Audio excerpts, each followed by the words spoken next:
The plan provides a strategic framework to realize our vision, to plan and finance our priority projects, and to monitor results on the ground.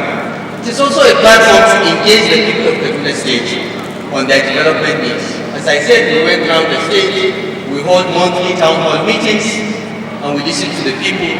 And it is what we have had that led us to a household survey of the state, and along with the household survey and what we have had, and all the messages I get from Twitter, Facebook, WhatsApp, and text messaging, because most citizens of the state have my phone number, and I get all kinds of messages.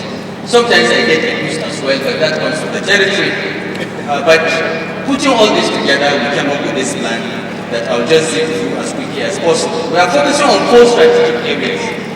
The first is economic development, because we believe economic development is at the root of everything. When societies have economic growth and progress, they tend to be peaceful, they tend to be coherent, and economic development is the first strategic area we want to focus on. Where we want to ensure inclusive growth, the rise of those that are poor, and to encourage those that are rich to be even richer, to have a society that is fair and just. The second component is social welfare. By improving access to health, education, and water, we are equipping 255 primary health centers with ultrasound equipment and other equipment to ensure that our pregnant women don't die during childbirth, to ensure that our young and infants get medical care up to the age of 5 free of charge. We are also equipping 23 rural hospitals, one in each local government, to ensure that within a 5-kilometer radius, the citizen of Kaduna State has access to 24 hours a day, 7 days a week health care. Education, 9 years of basic education, free meal in primary schools, and enhanced feeding in our secondary schools, as well as water supply. The third component is security and justice, because this is the foundation of everything. To secure the lives and the property of all citizens of Kaduna State, all, not just indigents. Indeed, in Kaduna State, we don't have indigents and settlers. We have citizens, and everyone that lives in Kaduna has a right to demand from us treating people. We are a cosmopolitan state, and the greatness of this state is from attracting Nigerians and foreigners from all walks of life. And I promise you that under this APC government, everyone in Kaduna State is equal, irrespective of where he came from, irrespective of ethnicity or religion. You have equal claims on us to deliver services to you without discrimination. Finally, governance. We want to change the way the state is governed. We want to give good governance. We want to give accountable governance. We want to be held to account for our actions. And this is something that I remind the Executive Council all the time. Remember our oath of office. Remember that as Muslims and Christians, we will stand before God to account for every decision and action we take. So we must try to be fair and put the public interest front and center at all times. So these are the 4 strategic areas. And we have a building, a small house, to show how it all works. Economic development on the left, social welfare on the right, on the 2 foundations of security and justice, as well as governance. It is the quality of governance we give in this state, the examples we give, that will determine the tone of the society. I constantly remind our commissioners and permanent secretaries to dress modestly, to connect with the people. We don't have long convoys in Kaduna. We don't have people going around with security in Kaduna. We want, as your leaders, to look more like you, not different from you. We think this is important to connect with the community. So governance and security and justice are the foundation of this building that we hope will provide economic empowerment on the one hand and social welfare on the other. So how are we going to get there? We hope with the support of the between 8 to 10 million people that live in Kaduna State to get to the end of this plan. It can only work with a strong ownership. First, by the ministries, departments, and agencies that will deliver on it, and second, by the local government councils that are at the grassroots. We want to link this annual plan, this development plan to our annual budget cycle, and we'll monitor implementation at several levels. In my office, in the governor's office, we have formed a results delivery unit. And in each ministry, each commissioner has a monitoring and evaluation unit so that he monitors results of what is in the plan and the budget. And each local government area has also been directed. Each local government chairman must have a monitoring and evaluation unit whose job is to monitor the implementation of programs and feedback. But more importantly, we believe in the effective devolution of responsibilities and funding decisions in local government areas and NGOs. We have found that the state government is doing too many things that ought to be the purview of local governments. We think the local government should manage our forests. We believe the local government should manage our fire stations, because we can't sit in Kaduna and manage a fire station in Kafancha, it's too far away. We believe that our local government should not only manage our slaughter slabs and markets, but should also take over adult education and so on and so forth. So we are redesigning the local government system entirely to devolve more responsibilities to local government. But with more responsibilities, we'll also give them more funding. And with the new revenue generation strategy we have in place, all our local governments will be viable, will have resources to be able to execute their jobs. And Kaduna State government is one of the few governments in the country that we know that does not touch a kobo of local government funds. We give all our local governments their money. We do not have any need for their money. Indeed, we contribute part of our revenues to them, and we give them a free hand to spend their money, but in alignment with overall development strategy of the state. So this is how we think the plan will be realized. And the next chart shows how it will work, really graphically. The executive powers of the state are vested in me. It's scary, but I try to share it with as many people as possible, like the deputy governor, our state executive council, as well as our public service, which is headed by our very, very committed and competent head of service. This is Nasir. We have a 34-member state of assembly, which checks us, ensures that we're on page, gives us suggestions, because in many ways they are more accessible to the people than we are in the government house. So we listen to them, we interact with them regularly, and as I have said, I think it's the most efficient, effective, and proactive state house of assembly in the country because of what they have achieved. 12 years in 9 months. I think it's a world record. And we thank you again, Mr. Speaker. Then we have our 23 local government areas. Now, 8 out of our 23 local governments are currently not viable in the sense that their level of revenues is lower than their fixed costs, personnel costs, teacher salaries, and so on and so forth. So every month they struggle, 8 local governments, mostly the urban local governments of Zaria, Sabongari, Kaduna South, Kaduna North, Kaura, Lere, surprisingly, and a few others. But we are putting a framework in place that will make them viable by God's grace before the end of this year. But in that period, the interim period, we'll do our best in state government to support them to deliver the people. So the entire administration is involved in this. Every arm of government is involved in this plan, and we hope that in the implementation framework, the strong ownership by all arms of government, all MPAs will help. The State Executive Council will be ultimately responsible for the implementation of the plan. We will be regularly monitoring implementation. Then we have a state implementation committee which will be chaired by commissioners on on a rotational basis. So every month, if we're looking at the implementation of agricultural programs, for instance, the Commission of Agri will chair a meeting of all commissioners to give a brief on what's going on and get suggestions and feedback from his colleagues in the Executive Council. Then we have the results delivery unit, which is the policeman of the plan and the budget in my office.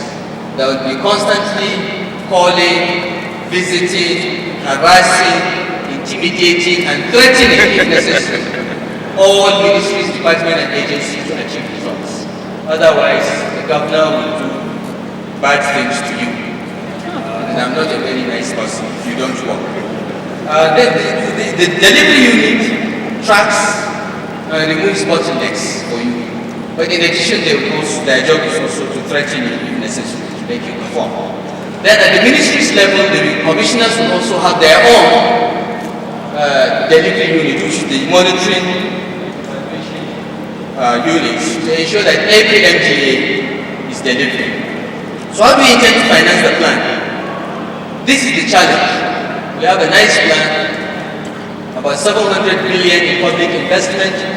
We're expecting over 800 billion in private sector investment. So over the next 5 years, we expect to see about 1.5 trillion in public and private investments in Kaduna State. The fiscal policy is helping because we're cutting costs, we're reducing waste, and we're trying to live within our means. Our hope in Kaduna State is to have a government that will be entirely financed from IGR, internally generated revenue. So we're going to continue to slim the size of our government. We're going to be merging more and more ministries and parastatals as we see duplications. And we're coming to set up of assembly to repeal laws that proliferated agencies that we think are doing similar functions and try to merge them into one agency just to reduce costs. We know we'll have surplus staff. We intend to deploy those surplus staff to other functions, either to teach, because we have shortage of good teachers, or to the local governments, where the quality of staffing is not as good. And with the amount of responsibility we are devoting to local governments, they need better quality civil servants than they have now. So our objective in slimming government is not to retrench as such. No, we'll restructure, we'll have surpluses, but we intend to deploy these surpluses to other more productive areas in the local governments as well as in the parastatals. We adopted Treasury single account and collected all our monies. One, we had 25 billion. Thereafter, we discovered a bank that somehow hid away 1.5 billion from us. We recovered it with interest and punished them for doing that. But we have normalized relations now, so I won't mention the name of the bank. But Treasury single account has helped us not only reduce our borrowing needs, but we now earn hundreds of millions every month from interest on funds that we don't need. And the Commissioner of Finance chairs a committee every month that determines our liquidity needs for the next month and takes it out of the TSA and then is spent. But everything else remains in the Treasury single account. This has been working, and we hope to continue with this now that it is legislated. It is now compulsory for us to have Treasury single account, not just an administrative creation, thanks to the State House of Assembly. The 2016 budget is smaller than the 2015 budget. In 2015, the state government budgeted over 200 billion. Our 2016 budget is just 170 billion. Our hope is that we will even come back to the State House of Assembly if our revenues improve to now do a supplementary budget or amend the 2016 budget slightly if our revenues fail to match our expectations. This is the size of the envelope, 172 billion compared to 201 billion in 2016. Our hope is that in the next 5 years, our public sector expenditure will be about 698 billion. This is both capital and recurrent. And the next slide shows our expectations for PPPs, because we can't do this alone. We can catalyze, we can invest in the social sector, but most of the economic investments will come from the private sector. All the projects in this slide are already being discussed. Some have been concluded, some are being signed tomorrow, some have already gone through groundbreaking and are going on. For instance, housing, we are expecting over 100 billion in investments. We have a huge housing shortage in Kaduna. We hope to build 20,000 houses over the next 5 years in Kaduna. Most of it will not be built by the government, but by the private sector. And already, I think about 4,000 are already under construction, so we think we can meet the target. We expect 100 billion to flow into this. 50 billion for the rail mass transit, out of which 10 billion will come from the state government. We are also doing enterprise zones. This is a sexy name for trailer parks. As you know, if you're driving from Kaduna to Abuja, you will see the big bottleneck we have in Tafa, where we have lost lives due to trailers spiking on the road. But we see an economic opportunity there for trailer parks that will pay to park off the road. No trailer will be allowed to park on the road. They will pay to park. We will build hotels, markets, shops, and create a new community in Tafa that will drive economic investment. This is what we call enterprise zones. We don't want to call them trailer parks. We want to give them a nice name. And we expect 50 billion naira investment will go there. We are doing 4 of this. Tafa on the Kaduna Abuja road, Mararaba Jos on the Kano Zaria Jos road. There is another one on the road to Kachia after the refinery. We are doing another one there, and another on the old Lagos road on the way to the airport. And these are all going to be partly private sector funding. We will do the trailer park itself, do the asphalt and the concrete to build the park, because that is public sector. But the hotels, the shops, the restaurants will all be private sector investment, and we expect 30 billion from that. We expect 40 billion in investments in the manufacturing sector. This will come from principally 3 areas. The first is the revival of the textiles in Kaduna. We are working with the state governments, about 5 state governments, and the federal government to revive the cotton textile garment value chain. We've gone to the Islamic Development Bank to help us come with new long fiber cotton seeds that will be used in our states that produce cotton to be the basis to revive this industry. And this is why we're investing in electricity for Kakuri industrial area. Because one of the things that kill the textiles was electric electricity. Now we are going to have reliable electricity. We have undertaken in the textiles companies to give them water that they use for their textile operations free. Because our object is that they compete with the Chinese and so on and so forth. The second is the revival of other industries that have become more modern, like the automobile industry. Pujo Automobile Nigeria used to manufacture up to 90,000 vehicles a year. Now they do less than 4,000. We want to acquire Pujo from AMCOM. We're going into a consortium with many northern states, Bank of Industry, Dangote Industries as well, to acquire majority shares in Pujo. I just returned from France to conclude meetings at the highest level with Pujo Automobile, and they are interested, they are coming back, they are going to do CKD, they will be assembling not just cars in Kaduna, but they are looking at buses, even trucks here in Kaduna to serve our market. Of course, we have to look at smuggling, we have to look at the automotive policy to make it more attractive, but we are working with that. And I'm happy to say virtually every northern state that we've approached to join us in this consortium has agreed to join, and by God's grace we'll be successful in acquiring Pujo. And Pujo used to employ up to 4,000 people. Our textiles used to employ about 95,000 people. So you can imagine how many families will feed from just these industries who are able to revive them. Some of our building industry related companies have also gone down, Crystal Hope, GMP, Tower Aluminium, Queensway, but our schools renovation program has helped revive all of them. Because we started there and said we are buying only from you. So go back, restart manufacturing, give us your best prices, and we buy all our products from you. In fact, one of the companies is unable to meet demand for roofing sheets because we require 5 million square meters of roofing sheets, which is beyond their capacity. So a second factory that has closed down has now opened just because of that. So by channeling our investments towards local manufacturing, we are reviving them, we are giving life to them. But more than that, we are establishing an intervention fund of 10 billion naira to lend to industries in Kaduna at very low rates of interest so that they will be revived. So from there we hope 40 billion will go.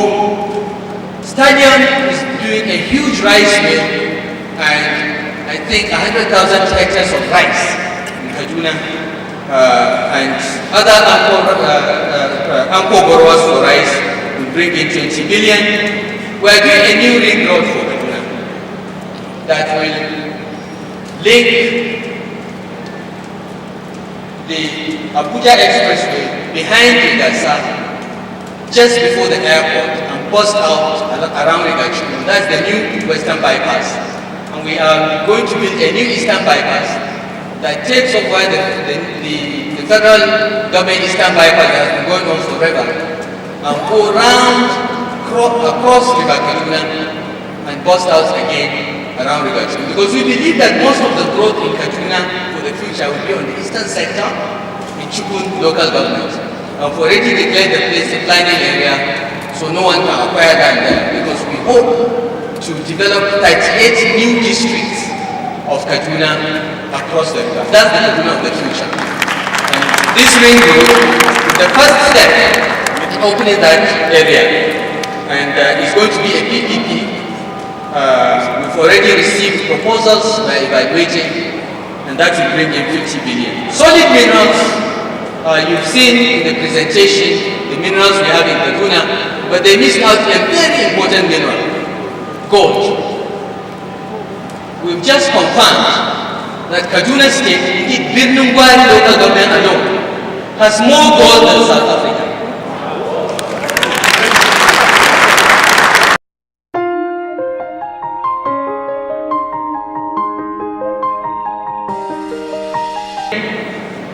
On Friday, at kilometer 24 on the Kaduna-Abuja road, the Federal Minister of Agriculture will be doing the groundbreaking ceremony for the largest poultry and feed mill in sub-Saharan Africa by order.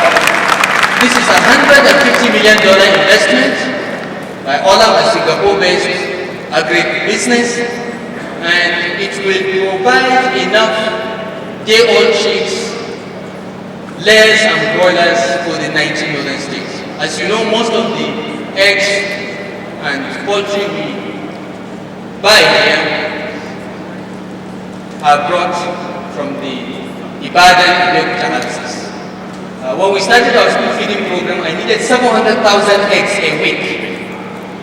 We nearly caused a problem because the price of eggs doubled, and that became a problem.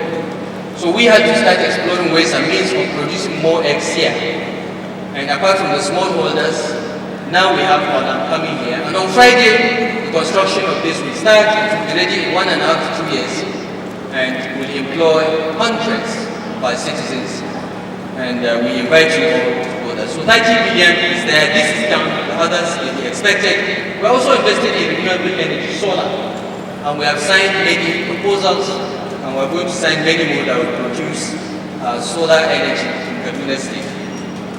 Hotels where Transcorp is building a 5-star hotel here in Kaduna, and construction is expected to start this year.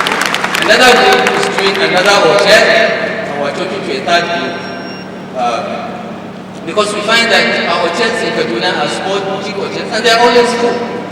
It's difficult to get a decent hotel room in Kaduna, particularly over the weekends, which means life is coming back here and we need to do more. So these are some of these investments. Over 800 billion is expected from PPPs and private sector investment in Kaduna over the next 5 years. So let me conclude, ladies and gentlemen, by making a pitch to you why 5 reasons why you should invest in Kaduna. You should invest in Kaduna because we have a committed, competent, and accomplished public service. Kaduna State has one of the best civil services in the country. Yes, we have some bad eggs. The head of service is working hard to get them out, but we want to do more. We, those of us elected on the platform of APC, know we were elected. Unlike the other governments that wrote results and got to the government house, we know we're elected. We're accountable to the people. And we don't have a choice but to perform, otherwise they will vote us out in 4 years. Thank God for card reader. The capacity to cheat in elections has been severely curtailed. So we are promising you in Kaduna we have an effective government. We have a state assembly and a judiciary that is working with the executive as a tripod of governance. Not in confrontation, not separately, we are all on one page as far as policy direction is concerned. We have a skilled workforce in Kaduna. Kaduna has more tertiary institutions than any state in northern Nigeria. That is why we are called the center of learning. We have many tertiary institutions. We have Ahmad Bello University, Kaduna State University, NDA, I can go on. We also have the largest concentration of military facilities in any state in Nigeria. So if there is any trouble, we can count on 1G, we can count on Command and Staff College to go and deal with the problem. So it is the most secure state in Nigeria. We have the raw materials. We are the largest producer of ginger. We are the largest producer of maize in Nigeria. We are number 1 in soybeans. And we are among the top 5 when it comes to other commodities. We are number 1 also in tomatoes. We are among the top 5 for rice. No, not rice. We are not doing well in rice. Millet, sorghum. We hope also to be number 1 in shea butter because it grows widely in our state.